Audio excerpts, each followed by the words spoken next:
Hi everyone, welcome back to Surakshyaan. Now that we know how to create strong passwords, let's talk about password storage. So every web application or every mobile application that you have an account on stores your password. Why? Because password is the only thing that application uses in order to authenticate you. Now, irrespective of how strong your password is, if it's not stored properly, then there is no use of all that strength, right?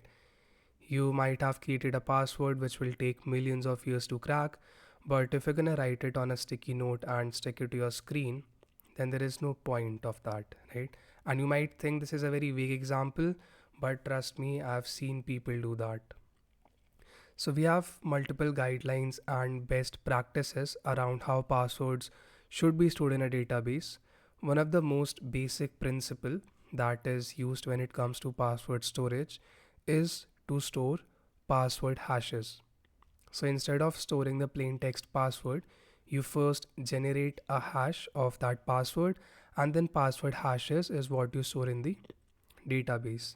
This way, even if the database is leaked, the attacker will have access to your password hash, which he cannot use directly.